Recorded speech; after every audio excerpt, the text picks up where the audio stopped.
नमस्कार मित्रांनो, कसे आहात? बरे आहात ना? मित्रांनो, एकेकाळी एक राजा होता ज्याने ठरवले की तो दररोज 100 अंधांना दुधाची खीर खायला घालेल.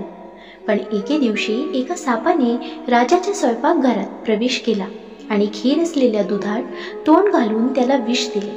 त्या दिवशी ती खीर खाणारे सर्व अंध लोक मरण पावले.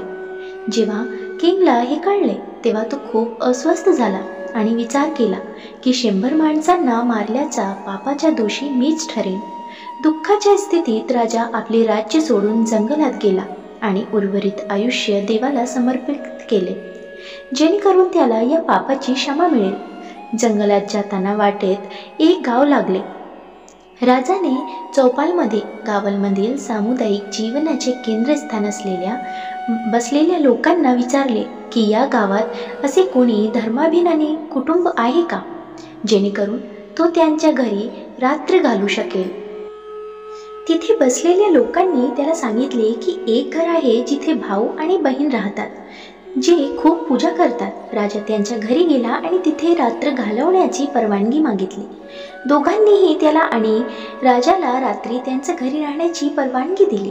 सकाळी राजा उठला तेव्हा मुलगी पूजा करत बसली होती.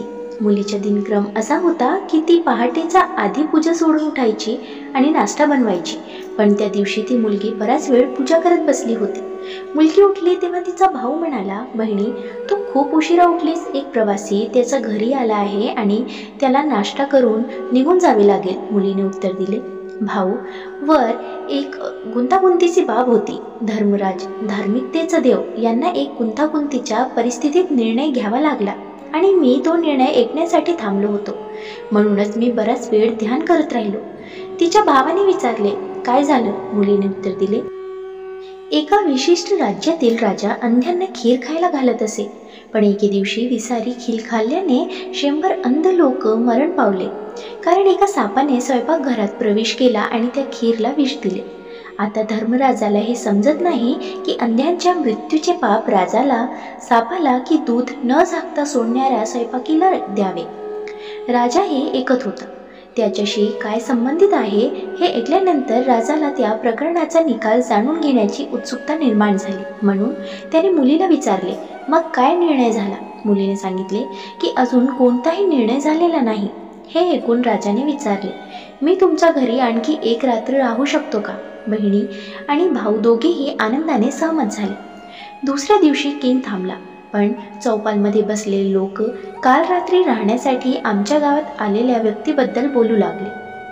ते म्हणाले, जर रात्री घालवल्यानंतरही तो अनोळखी माणूस गेला नाही, कारण त्या तरुणीला पाहिल्यानंतर त्या माणसाचा हेतू चुकला होता.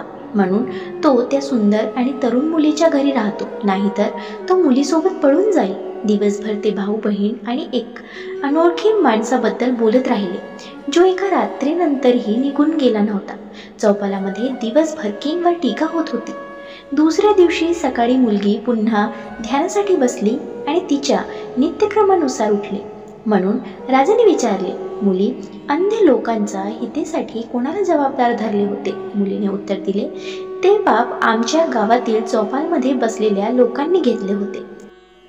कथेतून शिकवण, निंदा करणारा नेहमीच इतरांचे पाप स्वतःच्या डोक्यावर घेतो आणि इतरांनी केलेल्या पापांचे परिणाम त्याला देखील भोगावे लागतात. म्हणून आपण नेहमी इतरांची निंदा करणे टाळले पाहिजे. मित्रांनो, दररोज सकारात्मक विचारांसह आपण भेटत असतो. तुमचे जीवनही असे सकारात्मक विचारांनी भरून जाओ. तुमच्या मनातील सर्व चांगली इच्छा आकांक्षा पूर्ण होत तुम्हाला सुख समृद्धी लाभो, ही ईश्वराची चरणी प्रार्थना. मित्रांनो, तुम्हाला हा व्हिडिओ कसा वाटला कमेंट करून नक्की सांगा. व्हिडिओ आवडल्यास लाईक शेअर करायला विसरू नका आणि अशी छान छान कथा आणि सुविचारासाठी चॅनलला सबस्क्राईब नक्की करा. भेटूया पुन्हा एका नवीन व्हिडिओमध्ये. तवर स्वस्थ रहा, मस्त रहा, आनंदित रहा. धन्यवाद.